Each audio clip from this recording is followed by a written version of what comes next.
Hello guys, today I'm going to break down my latest single, Rain Chaser. It's up on my Spotify if you haven't already heard it, links below. And I'm going to show you guys how I made the track and what I think are the reasons that it got picked and played by Finnish national radio. So happy to introduce our new sponsor, Black Lotus Audio. They are a upcoming sample pack and preset pack company who decided to sponsor this video for you guys and offer you a free female vocal sample pack. This sample pack is done with singer and songwriter Diana, who has over 2 million plays across her collaborations on Spotify. Over 100 samples, spoken words, ad-libs, phrases, you name it. The link is down below in the description. It's totally free to use on your tracks. Go grab it. Let's start with the intro. So for the intro, this is kinda where the whole track started. It's a really simple piano melody which then transfers to the more electronic elements.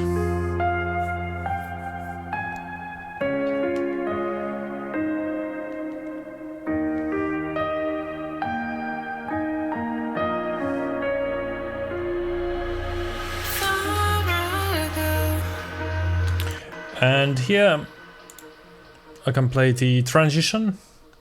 So there's little reverses going on, and also the respice comes in this part. So if we listen to only the reverses. So reverse vocals, reverse kinda these transition effects.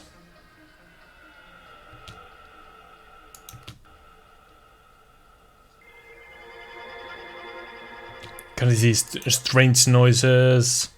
And do we have, yeah, we have the vocal reverse.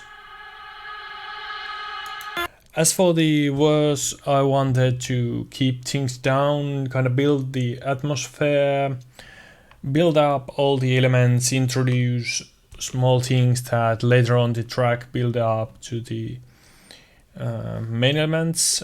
Like in this part, there's simple rebass. Then there's the ARP going.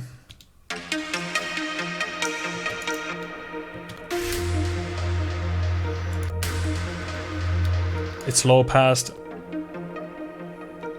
And this will be the main ARP on the build-ups later on in the track and on the drops. But as you can see here, it has a lot of delays, a lot of reverb, low passed.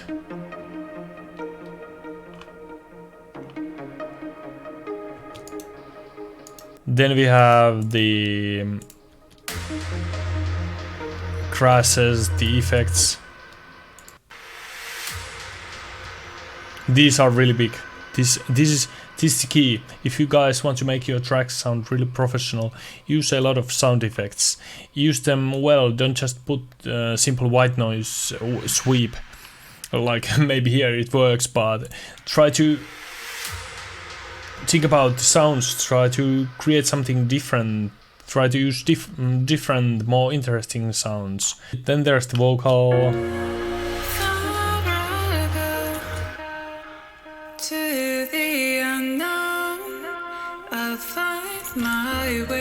I won't be going too much into detail with vocals because there's quite a lot happening, and that's its own topic in itself. But here in this second part of the verse, we are getting the super sauce coming in. Find my way.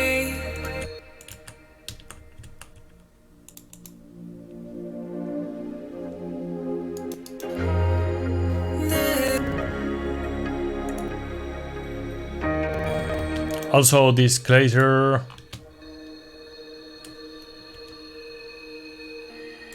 This is sound from Omnisphere. The super sauce are from Serum, and like if you listen to the They are just slowly coming in, slowly building the track up. Breeze has some automation on the cutoff. And as you guys can see, there is simple curve with the intensity of the track. Like in the intro it's really low, then it's kind of building a little bit, then it goes a little bit down, then it's building it again, and towards the end of the verse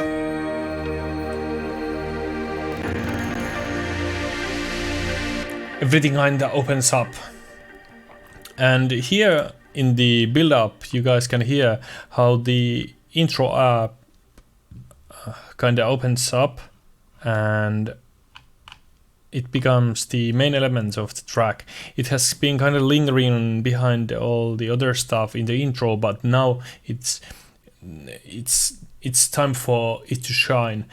And everything in if you want to have a well-produced mix, you kind of have to give space for each element. In the intro part, I really wanted to have the vocals as the main element, the story, the thoughts in the lyrics kind of be the main element, and then as the emotions are building up, other elements come to play. And in this part, the vocals drop off completely, and then it's time for the harp to shine. Like if you will listen to here,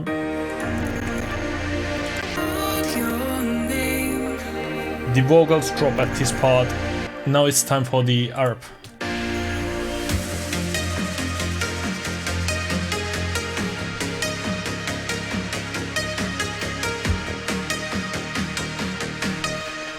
And this is how you get your elements to sound big. Give them room. Less is more in this case. So like here, there really isn't too much going on. If you want your app to sound big, take off all the other elements. Like in this case, if we cut out the app, this is what we are left with. Just the bass, just the claps, little bit white noise, but like the harp is the main thing. That's why we don't want to have too much competing things.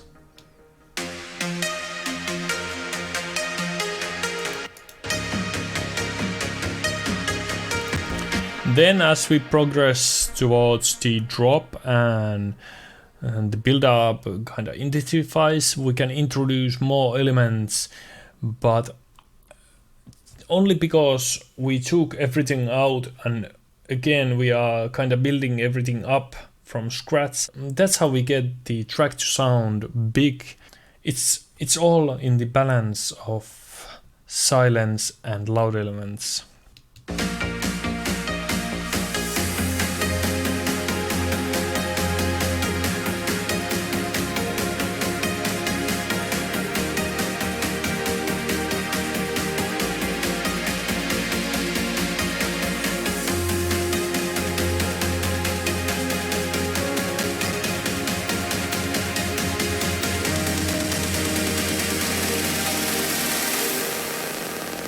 As you can hear, everything kind of builds up, slowly opens up, and the same is going on with the vocals. They are getting louder, they are getting more compressed and limited, and the reverbs build up. So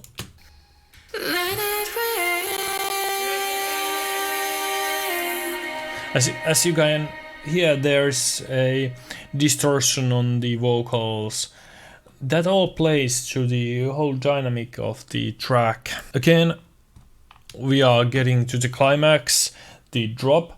How do we get the drop sound big? We drop everything. Here, almost all elements are playing except for the kick and bass on the build up.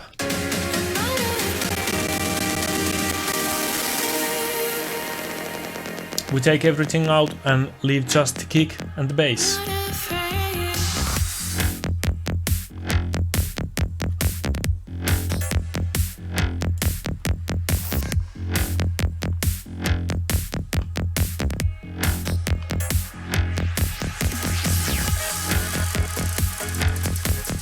And then again it begins. We start to build up elements, we start to increase the intensity, but the most important thing to keep your tracks interesting, to keep them progressing, to keep them having this dynamic interplay is to take out elements, introduce elements. And that's how you manage your headroom and get your track sound real loud, because when we are getting to mixing and mastering, we don't want to have too much stuff playing at the same time. It's all about taking out elements and introducing new ones, carving out space for the elements which are important at the moment, and that way kind of using the space that we have, which is the headroom. Here we are getting towards the second part of the drop, which is more melodic. We kind of have to take away a little bit from the bass, so there is some EQ going on and the bass is getting low passed. Other elements are getting low passed or cut at the mid frequencies, so we get more room for the vocals. As well, we have to kind of cut out a lot of frequencies from the ARPs and the plugs, so pretty much everything has been kind of ducked at the 800 Hertz.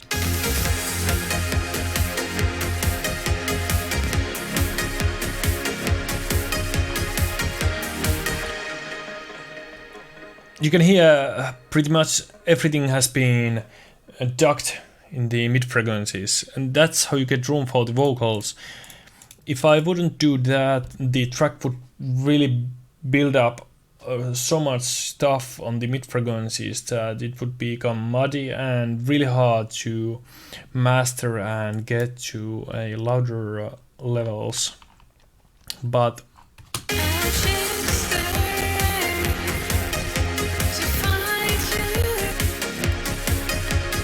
here basically we have the bass.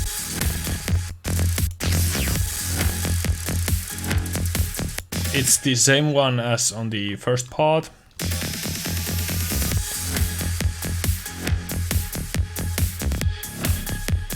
Then we have some trancey effects like the harp.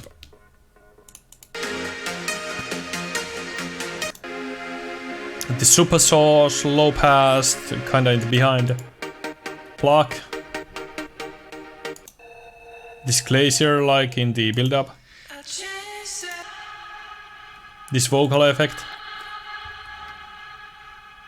and then a lot of effects, kinda building the groove, ducking behind the kick.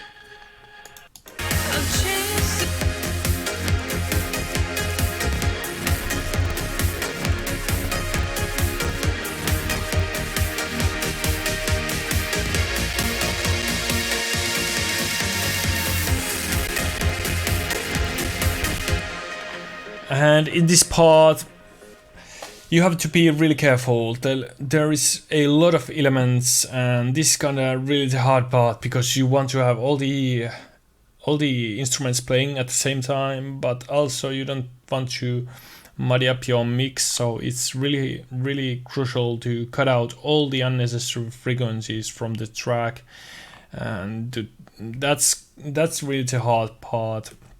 Like here in this first section, it's really easy to keep the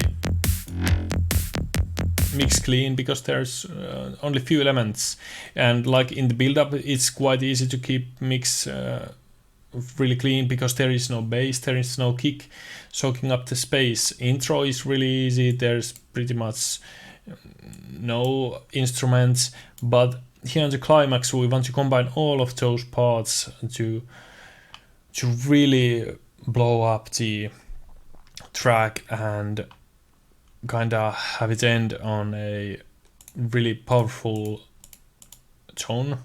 Here we have the second part of the drop starting. Pretty much all the elements are there already. We can only open up filters so much, we can only add so much stuff. So at this part the energy comes from the drums. So for the second half of the second part of the drop, so like the second half of the melodic part of the drop, I introduced these hi-hats to increase the energy a little bit more, and that way we can still keep the track building up, still going, because like here I could have the fast hi-hats, but then it would be really hard to increase the tension even more towards the end of the track.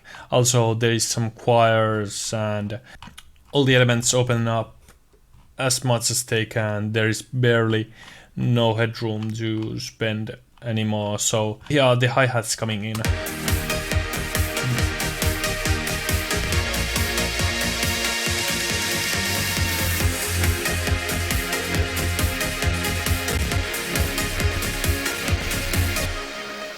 And that's just little thing to push the envelope a little bit more. There might be some other ways, like introducing some kind of drones or something to keep the tension building even more, but that's the route I went and I think it works really well. Then towards the end the vocals drop and we have the outro, which plays like this.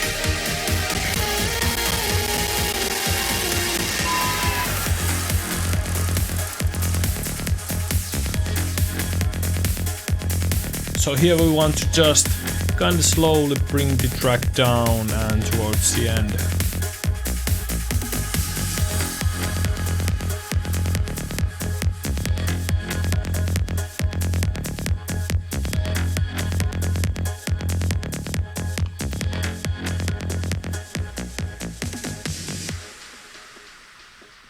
Voila! Be really careful with the instruments and use the space or the headroom to its fullest potential.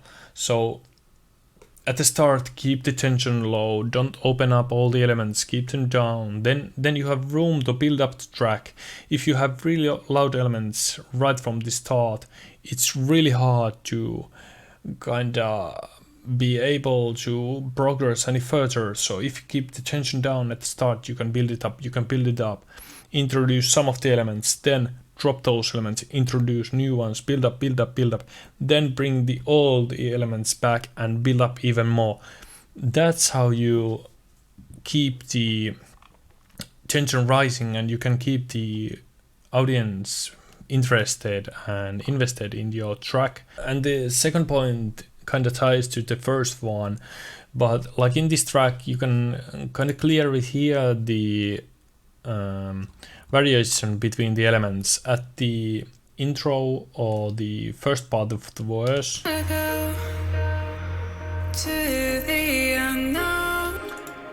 It's kinda, it's not tonic, but there is not too much going on with melodically.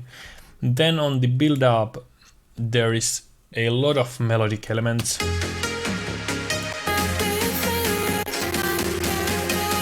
There is piano, there is bass, there is the arp, and then when we go to the drop, all the melodic elements drop out and we have only the kick and bass. Then we start to introduce all those melodic elements. That's also a really good way to keep your audience interested. Other than that, I would really put emphasis on the effects. There is a lot of effects going on in this track, as you guys can see. All of these, there's some effects, here is some effects. That's really big part on how you kind of create the atmosphere, the story. If you just have the plain instruments, there is no depth to that, but with the effects you can kind of create the world around the track. So I think that's really important part, and lately I have been trying to really hone down my effects and create world around the track, because there is so many tracks with just the piano playing or some blocks and the lead, and there is really nothing to the story of the track. It's just instruments playing. It's happy music, it's sad music, but there's nothing. But when you have all these kind of spacey sounds, you can create this otherworld rhythm. You can use nature sounds, so your track is kind of in certain space somewhere where the audience can kind of imagine themselves in, and that just adds so much to the track. It's not just instruments playing randomly, happy instruments, sad instruments. There's kind of this story going on behind all of this, why it's happening. I hope you guys learned something new. If you still have questions, leave them below in the comments, and remember to grab the sample pack down below. This episode was sponsored by Black Lotus Audio. Check them out and see you guys on the next episode.